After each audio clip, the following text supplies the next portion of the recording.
Hello, welcome to another video by Mosaic, but not a coffee break video. Instead, today we're going to take you through a presentation on why law firm merger discussions fail. And we're going to do so, he says, crossing his fingers, with a little bit of a role play, a little bit of a case study in why and how those merger discussions might fail.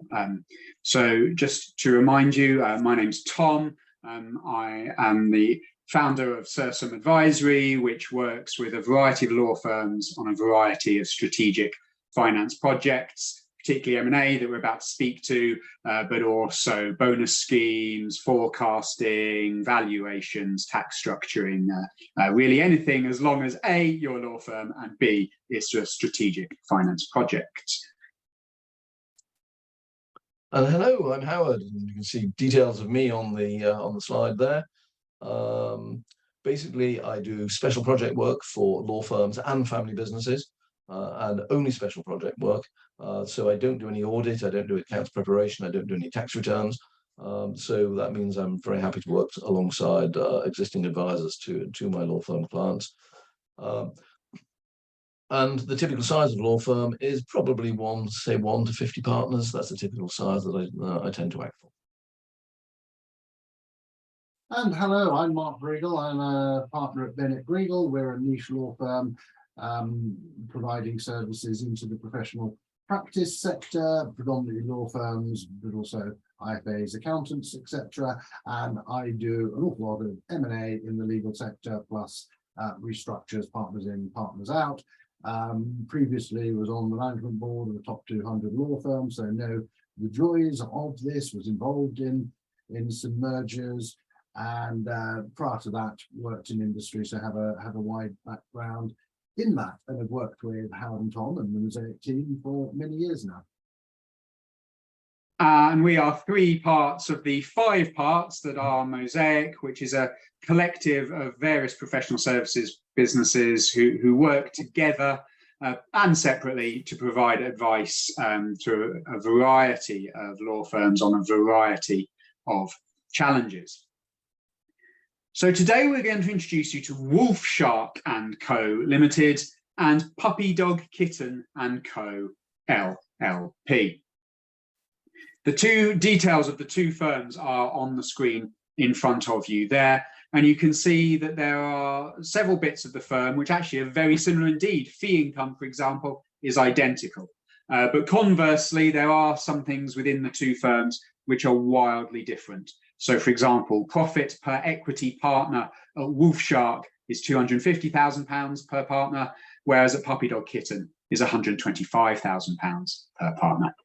I should say at this stage that these 2 firms are totally fictitious, although a little sadly, what you are about to see is based on some of our experiences, and actually much of what we're about to talk about we have seen in real life.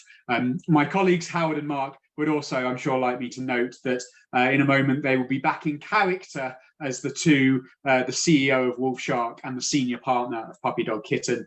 They will not necessarily be representing the views of Howard Hackney and Mark Briegel when they are in character. Howard, Mark, wonderful. Thank you very much for joining us today. Howard, perhaps you'd like to introduce yourself and maybe explain how you got to the meeting today. Yes, hello, Tom. Thank you, and good morning. Yes, I'm Howard Hackney. I'm the CEO of Wolf Shark & Co. Limited. Got here by chauffeur. The chauffeur dropped me off and then took the Bentley off for a service. It's time for a service, getting a bit long in the tooth. It's about a year old now. Time for a change, actually. Frankly, only just got here in time, though, because of the roadworks. It's nothing like as good as Liverpool city centre. Thank you. And Mark, perhaps you'd like to introduce yourself and tell us all how you got. Yes, good morning, Tom. Good morning. Yeah, I sort of drove the trusty old Land Rover to the local station and struggled in on Northern Rail. Yeah, we always go second class because it's unfair to pass those costs onto clients. I often think that if the trains were like this in the southeast, there'd be riots. Thank you, Mark. So, Mark, we know that you and Howard have had sort of preliminary discussions about a merger. Mark, perhaps you'd tell us how those discussions started. Yes, absolutely. You know, Howard and I were at school together. We've been friends for many years, and we were having lunch actually together at our club one day, as we do. And you know, I think Howard and I would agree that you know, we're different, but we complement. I'm sort of, you know, the intellectual one, a bit brighter, but I've always admired his entrepreneurial streak. And you know, sort of, he was a year older than me and a prefect at school. You know, everybody in the profession is discussing mergers, and we thought it'd be a good idea. Yeah, we complement each other's skills, and then we've got the geographic reach, and there's synergies, which is the key word everybody's using now. Of course, yeah, there's differences between our two firms, but you know, our attention to detail and our intellectual rigor in the way in which we practice law would really benefit Howard's firm. You know, although there may be a short-term hit to profits, but you know, it'll be good for both. Yes, a short-term hit to profits. Thank you, Mark.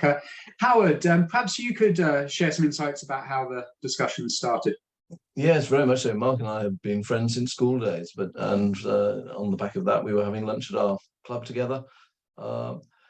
He was always a lot brighter than I was, but needless to say, I had the entrepreneurial streak, and I was a year ahead of him, and I was a prefect, and I think Mark actually looked up to me. And probably still does. Everyone in the profession, though, is discussing mergers, and we thought we were like-minded firms, which make a really good fit. There'd be cost savings, there'd be cross-selling opportunities, and we were stronger in some areas that they were weak in. So, for example, we were stronger in company commercial, while they were stronger in family law, and we see a niche in family law we would really like to get into. Profits would increase almost immediately as a result of the merger. And then finally, there was the extension of our geographic base. We're based in Liverpool, and they have offices in Manchester and Cheshire, and that would just help cement our strengths in those two locations. I see. Thank you, Howard. An almost immediate increase in profits. Wonderful. Thank you. Howard, perhaps you could just tell us a little bit about your firm. Yeah, we've got one office in the centre of Liverpool, which services the northwest of England and a smattering of clients down in London. We operate as a limited company, and we see ourselves as running a business, and that's why we run as a limited company. We're a specialist niche firm focusing on company commercial, banking, IP, and a small but growing and important will, trust and probate department with a small family offering to service those clients. Fundamentally, though, we're deal doers. We just like to get things done and make things happen. Founded in Liverpool, and I'm a Scouser. Thank you. And Mark, please tell us about Puppy Dog Kitten. Well, you know, we've been around for 150 years. You know, my father was senior partner before me, and my grandfather was senior partner before him. You know, we've been around a long time. We have 3 offices, Manchester, Liverpool, and Chester, and we operate as an LLP, which we believe creates a collegiate culture, which has been part of our success, and very much a full service offering, including company commercial, wills, trust and probate conveyancing, both residential and commercial, family law, bit of crime, some personal injury, you know, anything that our local clientele want. We make every client think that they're our own clients.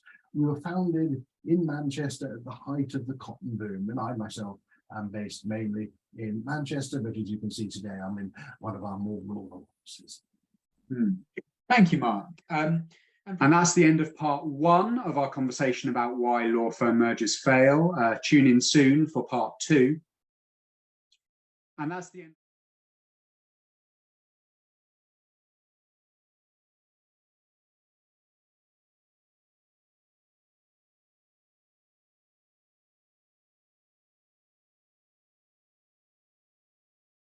So welcome back to part 2 of our conversation about why law firm mergers fail. Just to remind you, we're in conversation with Wolf Shark & Co. and Puppy Dog Kitten, both firms played beautifully by my Mosaic colleagues, Howard Hackney and Mark Briegel. The firms are totally fictitious, but also are based on our real life experiences. Thank you, Mark. And perhaps you could explain how your LLP shares its profits amongst the partners. Yes, absolutely. Yeah, we're a collegiate practice, and we recognise that each partner has his or her strengths and weaknesses. But you know, one has a good year, the other has a bad year. It balances out over time, and that keeps the culture. We have a high fixed share. We take about 70% of the profits, and the fixed shares are all equal. Yeah, if you're a partner, you're a partner, and that's it. We do have an elected remuneration committee. We understand all of this, and I sit, but of course, as senior partner, don't have a vote, and we can allocate up to as much as 10% of the profits to specific partners based on their performance. But we don't normally do that because we don't think it's necessary, because actually using appraisal and profit allocation can be really quite divisive. The rest of the profit is paid out as a dividend, after year end. We give people monthly drawings based on a fixed share, less tax, and in addition to the 10 equity partners, we've got a number of fixed share members of the LLP, which obviously has some tax benefits. I see. Thank you. And Howard, is that similar to how you share your profits at Wolf Shark? Well, not exactly. We're very much an avowed meritocracy. We have annual appraisals of partners against smart objectives, which we set at the start of the year, and up to 40% of our profits are actually allocated based on meeting those smart objectives. We do have a fixed base share to allow partners to have monthly drawings on which they can meet their living expenditure, but that's based on 40% of their expected profit share and is determined based on what we believe is their market value, their market worth, what they would command salary-wise in the marketplace, or what we would have to pay a replacement who wasn't a partner. And then the final 20% is paid out by way of a dividend based on the underlying equity ownership. I'm responsible for the appraisals and profit allocation, but I realize that's a bit dangerous if it's all in my hands. So I have a senior partner who I use as a sounding board and who is also a sounding board for the partners as well. Monthly draws, as I say, are based on the fixed share, and we too also have fixed share partners in addition to my 5 equity partners, and we have those fixed share partners for the tax benefits and the national insurance savings. Okay, thank you. And Howard, you mentioned your Bentley earlier. How does the partnership go about managing its car fleet? Oh, that's really very straightforward. Partners can have whatever they want, so long as they fund it themselves out of their profit share. And our profit shares are high enough for me to be able to have my Bentley. And I do recognise I'm a bit of a car nut. And we then religiously complete weekly expense claims, claiming 45 pence a business mile, because that's very tax efficient and exactly what the revenue would expect. Partners all have dedicated parking spaces in the courtyard. It's one of the perks of becoming a partner. As I say, I really love my Bentley, but it is getting a bit long in the tooth, nearly a year old now.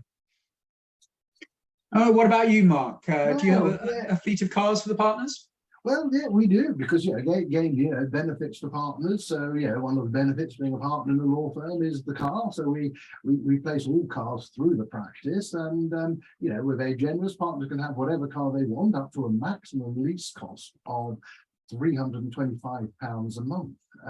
Any excess they obviously meet personally, but if they go for something smaller, they get the benefit there. We claim 80% of it as a business expenditure, and I'm absolutely sure we could find some records to justify this if HMRC actually asked. They agreed this percentage 20 years ago, and we just stuck with it. We're not that good at keeping mileage records, but it doesn't really matter. But in keeping with our client service mantra, we have limited car parking space outside the office, and that's absolutely for clients because they come first. And so we've got some spaces in the NCP down the road, and getting in a few extra steps is good for us. I'm not so much interested in the cars as Howard, but I know that's his thing.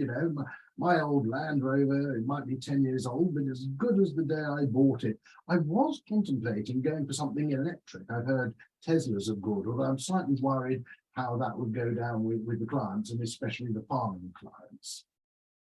Okay, thank you, Mark. And you mentioned obviously the cars there, but perhaps, Mark, you tell us more generally about the financing of your firm. How do you manage that?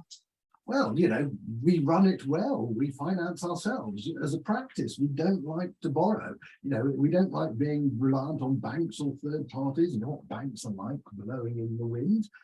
Some partners, those without the trust fund, do have to borrow to provide their capital. But this is also proving more difficult, as we find out.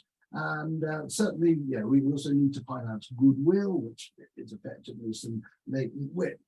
So, as I said, we recognise goodwill between partners, and some of my oldest partners are obviously expecting the younger ones to come through and pay them out, and to pay them exactly what they purchased it for in the past. And this is causing, I have to admit, Tom, a little bit of friction, as it's difficult to fund. We draw what we can afford, and I think one of the things we can bring to the merged firm is this discipline over drawing. And just in terms of properties, we've got a series of 7 SIPs, mainly through the partners, but also some former partners and actually some deceased partners, beneficiaries under their estates. And it's slightly complicated, but it works really well. There's some great investments, as we've got some prime spots with our property portfolio. So thank you, Mark. So well invested and entirely self-financing. Howard, is the same true of Wolf Shark? No, not at all, Tom. We believe in using the bank's money. Why use our own money? Let's borrow it when we can, although we do recognise it's increasingly difficult to borrow from the banks. We mainly need to borrow at the time of our annual draw, which we take 6 months after the year end, of all the balance of our profits. And we also need to borrow to meet our tax liabilities. And at that stage, our gearing goes up to 1 to 1 by the time we take partners' borrowed capital into account. We don't recognise goodwill. Partners come in and go out naked, as they say. And we do include WIP in our accounts at a fair open market value. As far as our property is concerned, we don't believe we're property investors or know anything about the property market. So we rent our building on a 10-year lease with a 5-year break. Wonderful. Thank you, Howard. And that's the end of part 2 of Why Law Firm Mergers Fail. Tune in soon for part 3.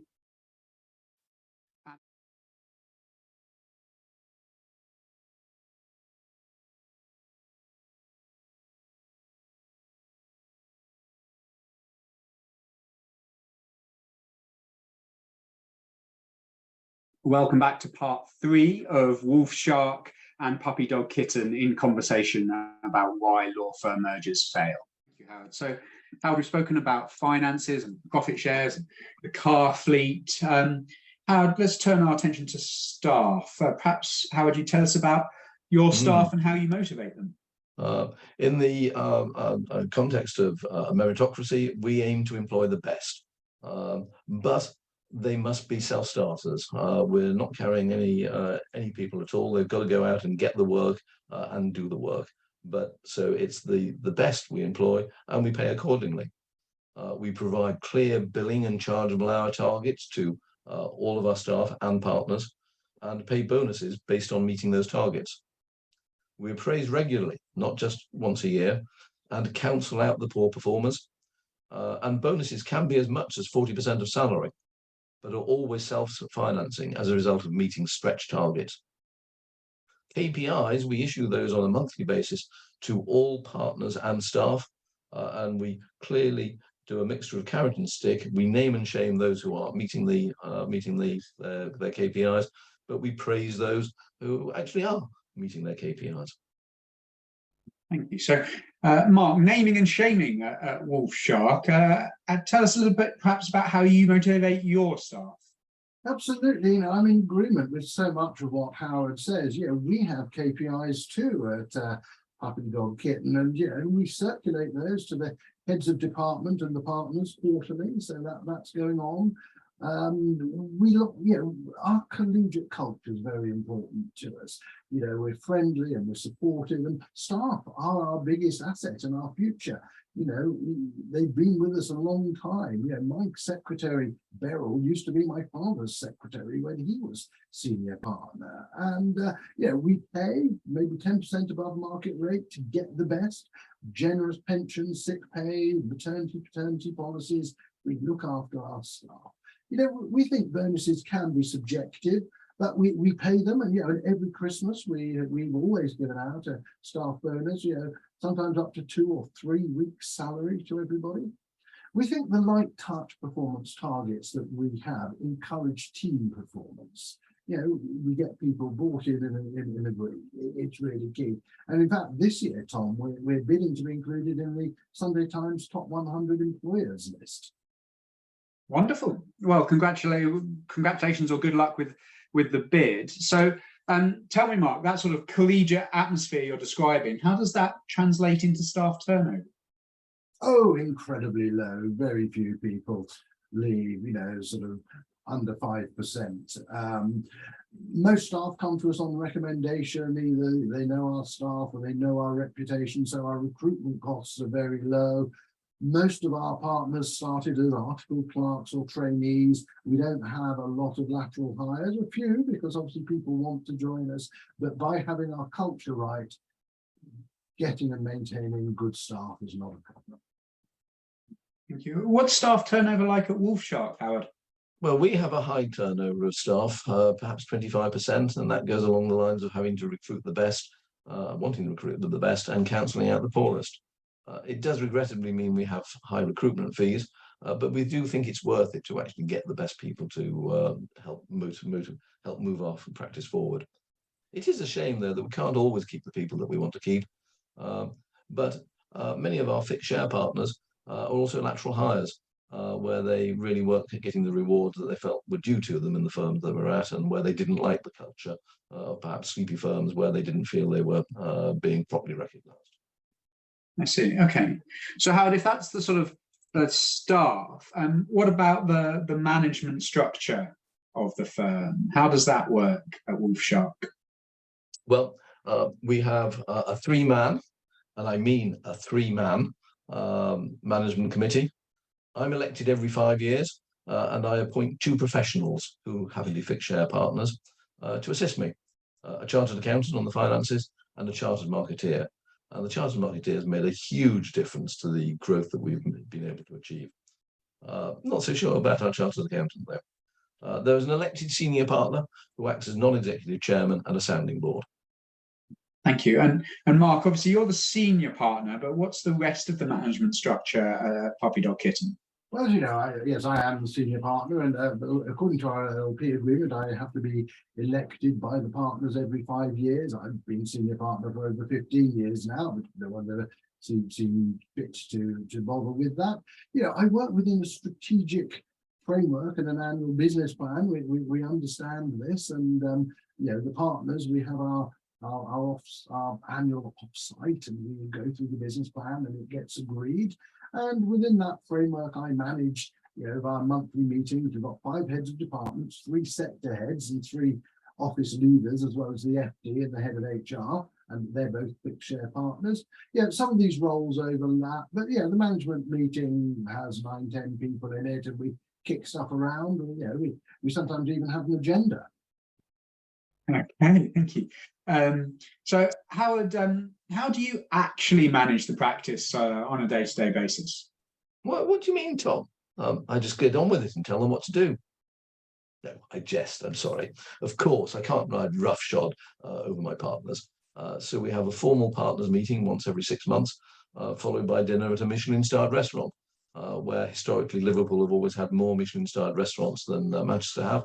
And of course, the cost of those meals are all tax allowable as business meetings. I see. I actually meant whether you managed it by department or by sector. Oh, I see what you mean. Heads of departments meet with me monthly on a one-to-one basis to assess how they and their departments are performing against budget. I see. And Mark, how do you practically manage the day-to-day? We're really into these sort of modern management structures and techniques, and you know, we have a matrix management system, you know, with heads of departments, sectors, disciplines, office leaders, and functional disciplines, finance and HR. And I meet with them all monthly to address issues, and yeah, they sort of get on with it within the business plan and strategic frameworks. If there's any issues, someone lets me know, I go and have a chat to them, it all works perfectly nicely. And the equity partners, obviously, we meet monthly, we have a sandwich lunch round the boardroom table, and we kick stuff around. Works very nicely. And Howard, how do you market your existing practice? Well, as you see, we've had significant growth over the years, so marketing is absolutely vital to us, and we put a lot of time and effort into it. We're focused with a clear marketing funnel and targeted clients of those that we want to act for, and our professional marketing director has made a real difference, added real value. We have a state-of-the-art CRM system where we're regularly in touch with our clients and potential clients, and we use PR consultants who, regrettably, you know what PR consultants are like. We have to change every 2 years because they lose interest after 2 years. But those PR consultants have clear targets to get a mention in the 2 local papers, the Echo and the MEN, get a mention every 2 days, and a mention at least weekly in Business Insider and the Business Desk, with a focus on deals and deals that we've done, because that really marks us out as something different. Partners have clear targets built into their appraisal and profit sharing, and we focus on profitable growing clients who we can charge at least £100,000 per annum, before, regrettably, they tend to outgrow us and move on to a national firm. Of course, introductions from banks and accountants are important. I think we're recognised as the leading firm locally and get a lot of those introductions. We've flirted with pay-per-click, but not sure that is really worth it with our target market. But Twitter, we are active on Twitter, and that has managed to get us to the top of the Google rankings. Thank you. And Mark, what's your firm's approach to PR and advertising? Well, we've been around for over 150 years, and people know where we are. And obviously we don't take it for granted, but the work comes to us. Clients have come to us for generations. We act for people when we acted for their parents and grandparents. Huge amounts of repeat work. Obviously, we do have a huge will bank, which is massively important to us. But we know everybody in town. They know us. We attend the events. We sponsor the local theatre. We sponsor the local rugby union club and take people to that. We flirt with bits of PR on an ad hoc basis when we've got something to shout about, new trainees or whatever. We've got a number of good long-term clients who certainly are worth at least 50,000 a year each to us. And crucially, we get a lot of introductions from the local banks, accountants, estate agents, IFAs. People know us, people trust us. They refer work to us, they come to us. All this stuff around social media and pay-per-click is a bit of a mystery, really. I think we probably could look at that, and maybe this is one of the benefits of a merger with Howard's firm, that we can learn from that and see if it actually does bring any benefits. And that's the end of part 3 of Why Law Firm Mergers Fail. Tune in soon for part 4.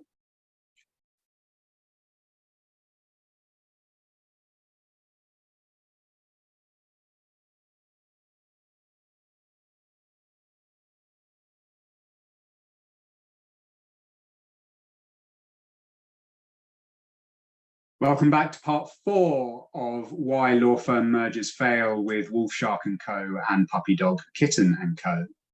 Thank you. So in the first section, we talked about sort of finances and cars and properties. In the second section, we've just talked about managing the firm. Perhaps more widely then, what do you perceive as the sort of strategic reasons for the merger?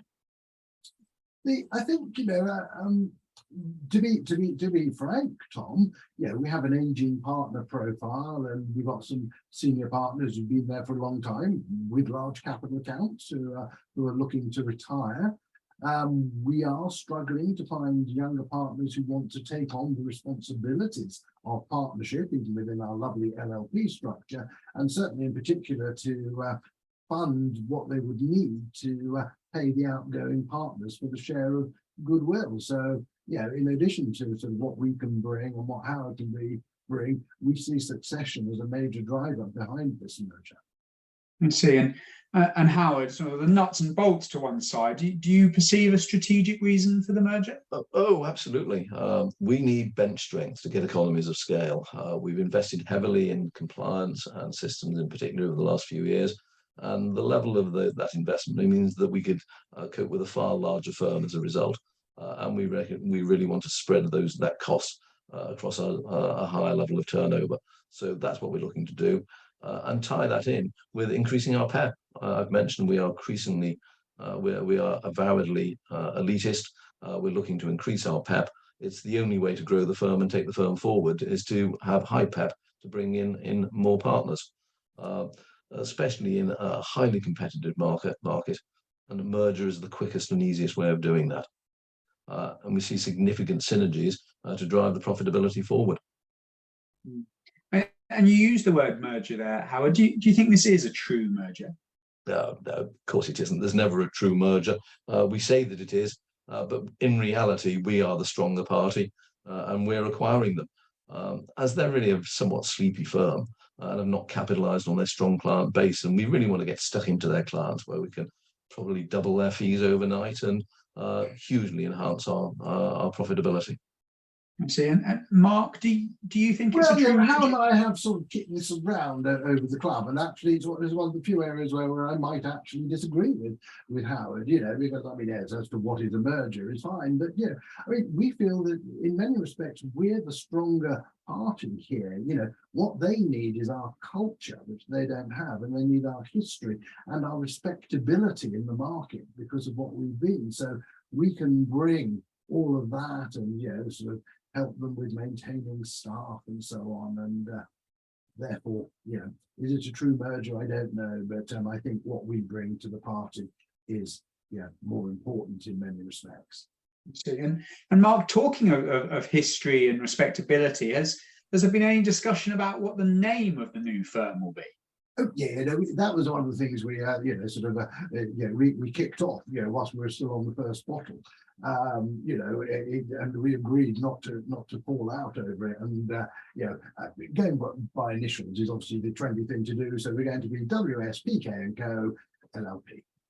LLP, I see. And Howard, have you any thoughts on the name? Oh, absolutely. Mark and I are absolutely at one over this. As he says, we agreed right at the outset not to fall out about the name. So the name is going to be WSPK & Co. Limited. See. And also, Howard, in the future, under that new name, how do you plan to manage the new firm?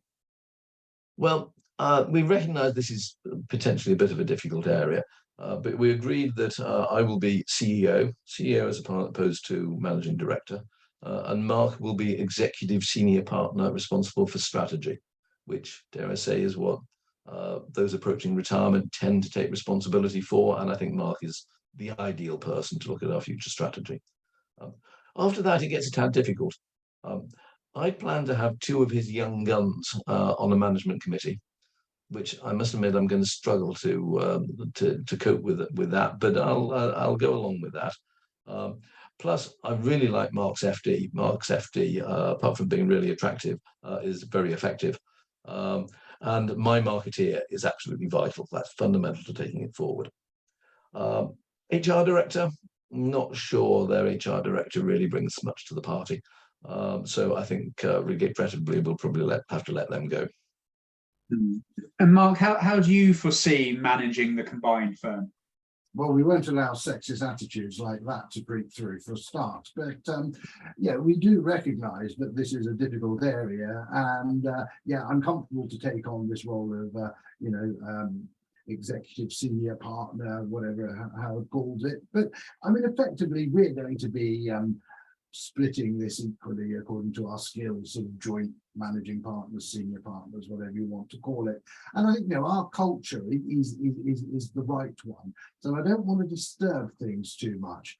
I think I agree. I'm happy to cut down the size of the management committee. I certainly need my HR director because they are absolutely key to keeping that. By way of compromise, I might let the FD go.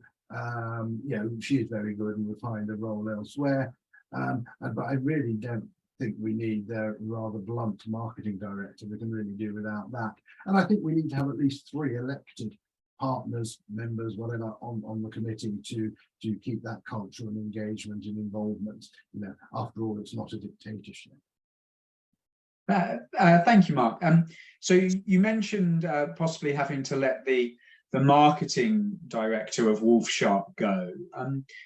Do you expect that there will be many other redundancies? Well, yeah, I mean, we don't like redundancies, obviously. But, yeah, our FD, we can help find something else, their marketing director. And I think, you know, there's probably going to be a couple in the merged accounts team because of, you know, economies of scale, etc. But, you know, the culture of the firm is very dear to us.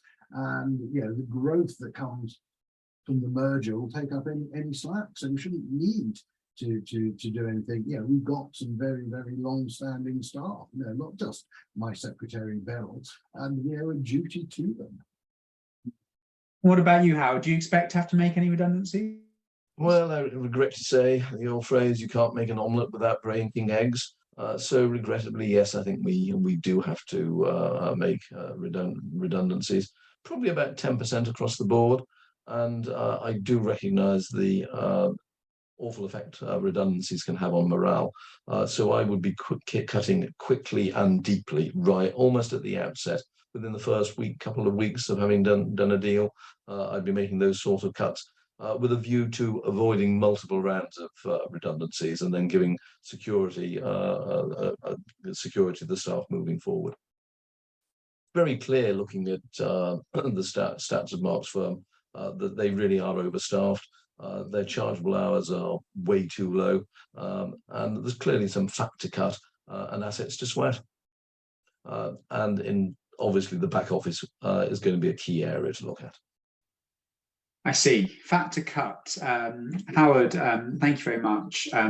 Mark, Howard, thank you both, in fact, very much for joining us today and for discussing where you are with your merger conversations on behalf of Puppy Dog Kitten and on behalf of Wolfshark. I suspect my 2 Mosaic colleagues are going to break character now. But for our viewers at home, I just like perhaps things you might want to think about is if you were advising the 2 firms, would you recommend a continuation of the talks? And putting that to one side and putting aside geography and technicalities, which firm would you personally rather join as a partner? 2 things to ponder, perhaps. We said right at the start that these are fictitious firms and that my 2 Mosaic colleagues were very much in character and doesn't necessarily represent their views. But what I would also say is there's no right or wrong here. There are 2 very effective practices here, each with their own advantages, but also each with their own challenges. We have marginally over-dramatized some of the issues to make the point, but probably not quite as far from reality as you might think. Mark, Howard, I don't know if you have any closing remarks you'd like to make? I think only from me that we have overstated it, particularly some of the sexist comments and the such like, for which I apologise, or my character apologises, should I say. I think your character wouldn't apologise, that's the problem. I think you're right. But it's not that far from reality.